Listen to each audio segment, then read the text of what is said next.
My non-binary daughter is pregnant and says it's my fault for not putting her on hormones at 16, and now she expects me to raise the baby like it's her sibling.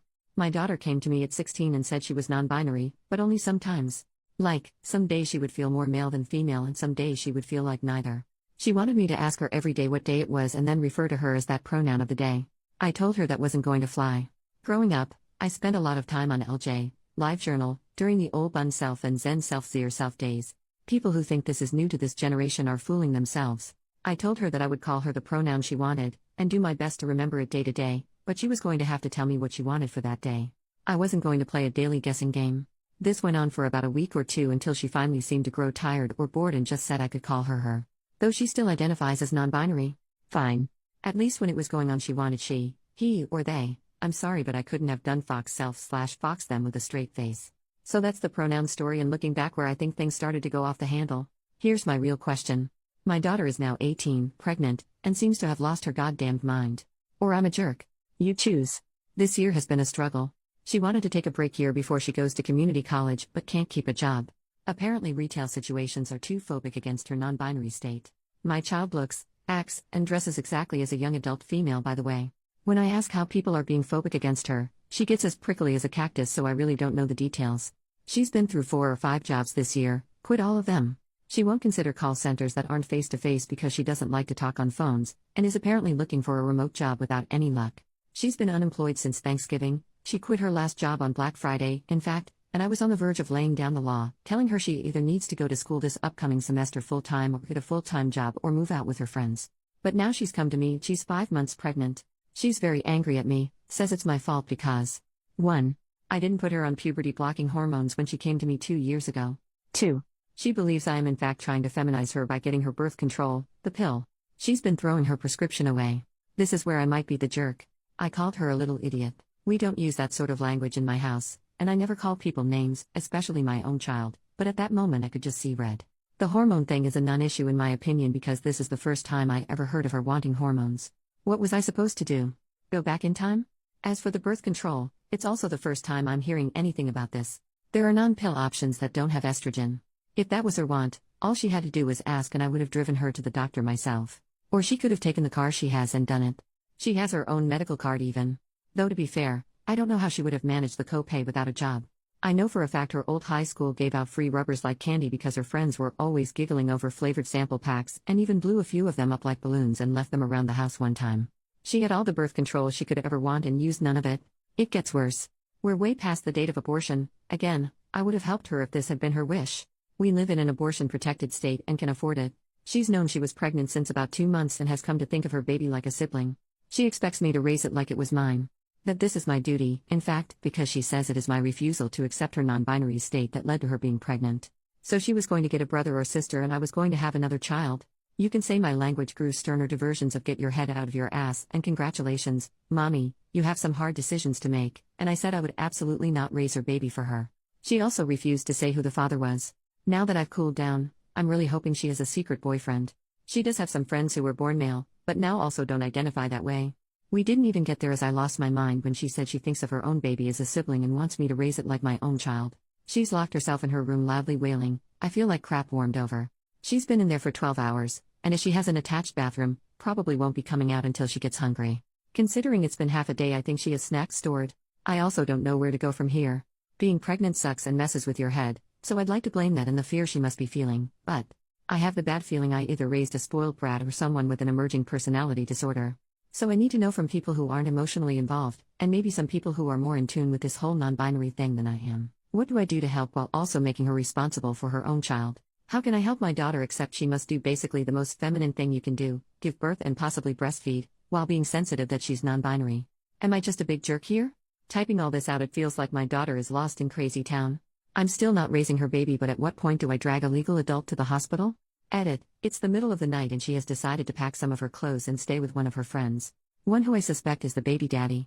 Before she left she told me that she already called the police and let them know that she was leaving of her own free will and was not in danger. Like I was going to report an 18-year-old adult as a runaway or something? It was insulting. I told her she needs to work out details if she wants to adopt with a father, and she was welcome back home when she had a plan in place. It was short because I heard her on the way out. I think she just meant to leave without saying anything. Thank you for your kind comments and advice, Reddit. I'm going to sleep. Update 10 days later, I took some time to update because I needed to get my head around it. It still doesn't make sense. My daughter finally unblocked me. She and the person who got her pregnant wanted to talk to me at a public place. We chose IHOP. Although I suspected I knew who her lover was, I was disappointed to find out because they have been a part of my daughter's friend group since high school and was the only one I ever had a problem with and kicked out of my house. They are trans now, but 2 years ago the friend group was watching a movie in the living room, and every time I'd pass by, he was a he then, would lock eyes with me and make really obnoxious, loud, orgasm sounds like that scene in Harry Met Sally. I told him to knock it off and grew sterner when he did it again. Then when I was in the kitchen, he somehow snuck up behind me and was miming jack-off movements with his hand. I turned around and caught him at it. He was still fully clothed, but it was startling and freaky. I kicked him out. So now I'll just call them sperm donor because that's what they are. I'm still calling my daughter and she because I still haven't been told not to by her otherwise. So get off my case on that. Anyway, the IHOP meeting was a shit show. Sperm donor sat with my daughter and went on the attack. Sperm donor's points were: 1. I was poisoning my daughter by making her take birth control. I only helped her get the prescription and would have done everything I could if I knew she didn't want to take the pill. There are other methods. 2. It will take years to fix my daughter after all I did. Not giving her hormones even though I had no idea that was what she wanted. She dropped even wanting to change her pronouns after a few weeks. 3. Abortion is a sin and I am a monster for suggesting it. It's past the date anyway. And 4. I am further abusing her by not taking care of the baby while she fixes herself. I guess they meant it as a temporary situation, which was also new to me. So apparently even though I'm an abusive monster, a bad mother, and so on, I'm even worse for not taking in their baby. At least no one suggested that I raise it like my daughter's sister anymore. That might have been my daughter's thought on it. Sperm donor did most of the talking while my daughter just sat and glared at me, nodding along. It was kind of a whirlwind. The donor pounded the table a few times, and even the waiter knew not to bother us after drinks. Lol. I'm surprised we weren't asked to leave. There was a lot said, mostly by the sperm donor who really seemed to be steering the ship.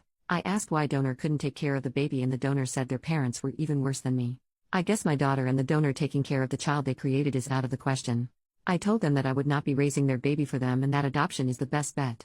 They said that if I don't agree to raise it, they'll make sure I'll never see the baby ever. I won't raise their child for them. So that's that, I guess.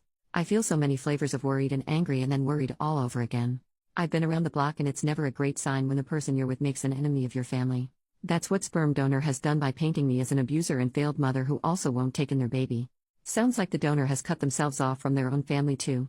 So I'm worried my daughter is in a very controlling relationship with someone who convinced her to stop birth control because they think hormones are too feminizing somehow and that she needs to be fixed. But they still want me to raise their baby. I'm angry that my daughter can just hear this crap and nod along like, yeah, that makes total sense. She is not stupid. I think she's love-blinded. I'm sad and worried for the baby.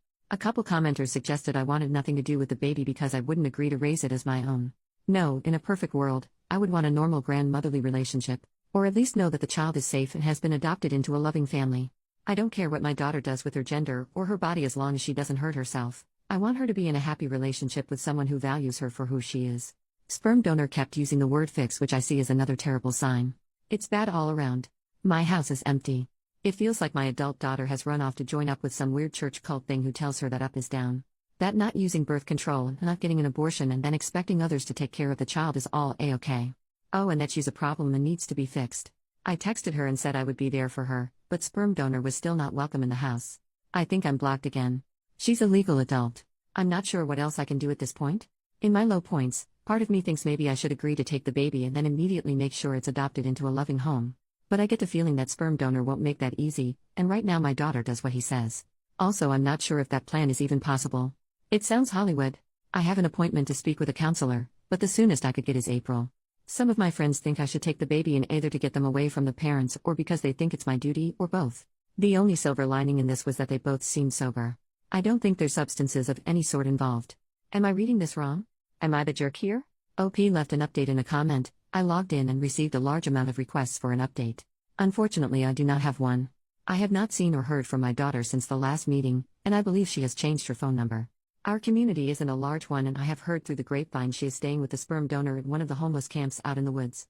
As this is a haven for drugs and trafficking, this is a further concern. From what I've heard, she is pregnant.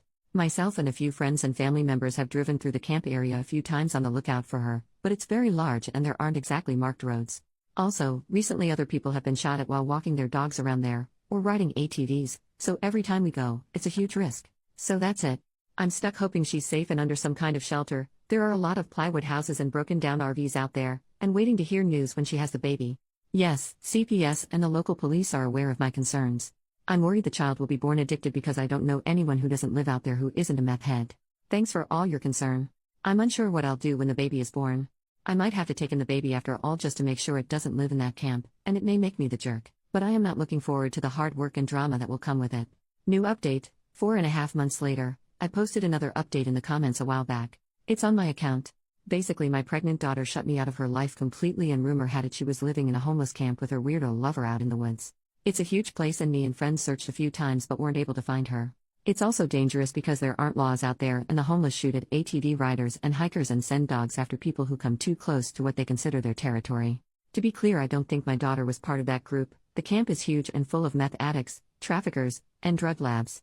I did contact sperm donor's parents, and they have all but disowned him after very much the same disturbing behavior I outlined earlier, only geared toward their younger siblings. So that sucks. Back to the new news.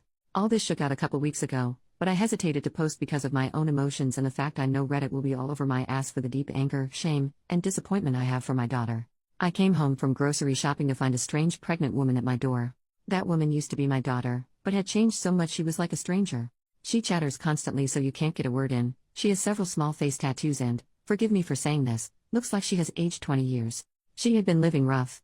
She was angry I locked her out. I changed the locks after she left, and basically expected to move back into her old room with no problem, like it was just another day from back in the winter when she lived here. Of course I wasn't going to turn her away, so I guess in a way she was right. She was living in the homeless camp with a sperm donor, and I insisted she take a shower because it looked like she hadn't since leaving. She also stank bad. She had no shame about blocking my number or what she put me through by disappearing. All she wanted to talk about was the grand fate that she and sperm donor are building.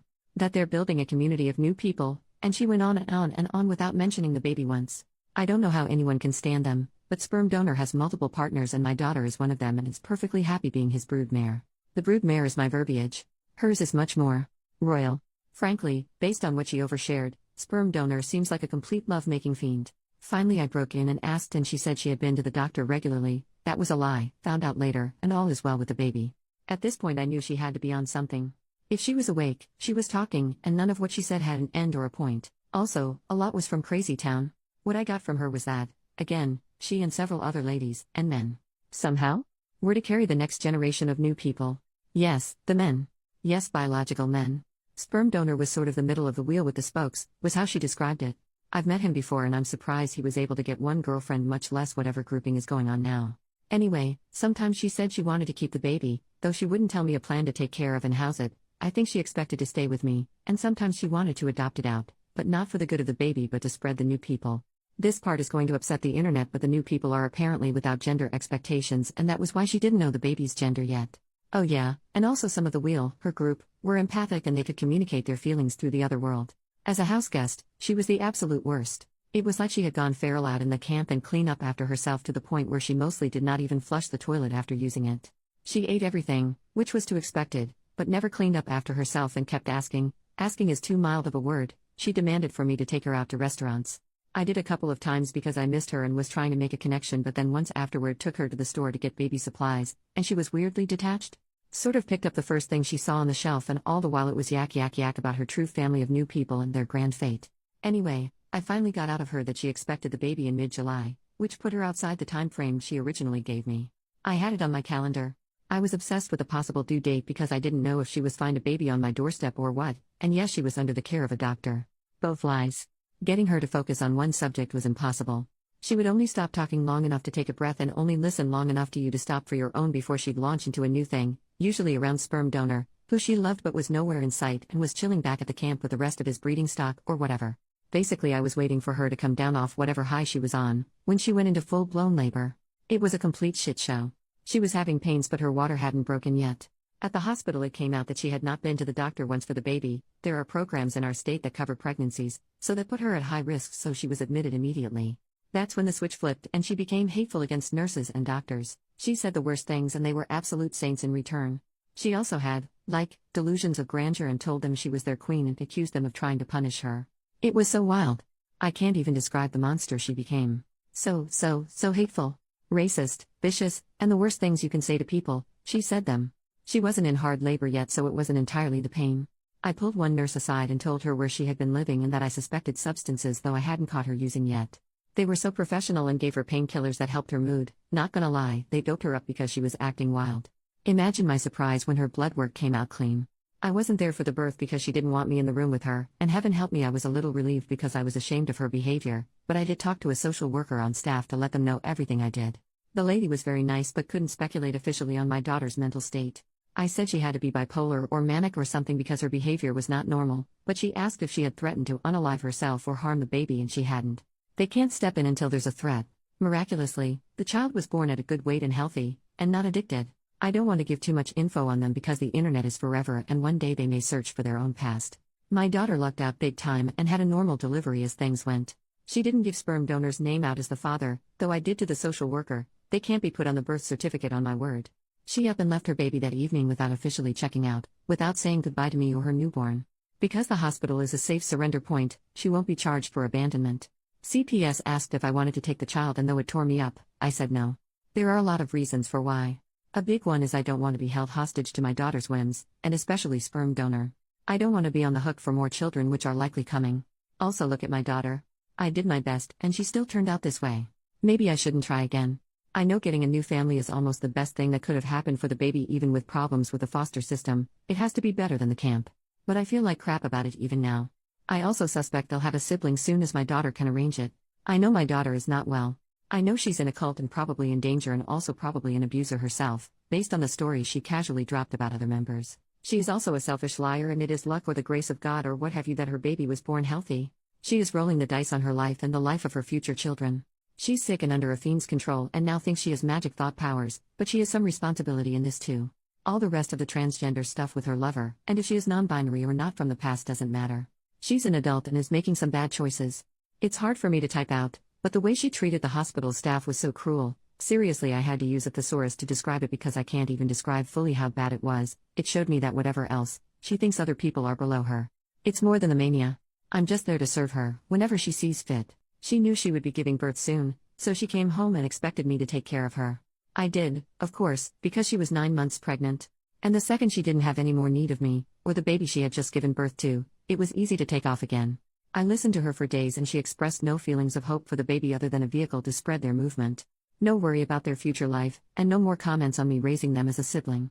She made the choice to leave and go back to sperm donor's harem or will or whatever. Sick or not, I'm ashamed to have raised someone with these kinds of values. Mentally ill people aren't bad people, but she has gone beyond merely bad choices. I haven't totally written her off and she may come back to sanity, but since all indications are that I'm blocked again, I'm going to think long and hard about boundaries and possibly moving. I'm worried about one day finding a bunch of cultly weirdos on my porch. So that's it. I don't know what to do. It's not like I have the resources to pay someone to deprogram my daughter, and that sounds very Hollywood. I need a realistic goal. It's more than just a cult. She needs a checkup from the neck up, and I don't have a legal standing to do anything. At least the baby is safe. That's the one bright spot. Thoughts are welcome and, forgive me, any realistic suggestions, or just tell me if I'm way off base and I'm the jerk here. This has been a hell of a year in such a spiral. A year ago I had a somewhat of a slacker teenager under my roof. Now all of this.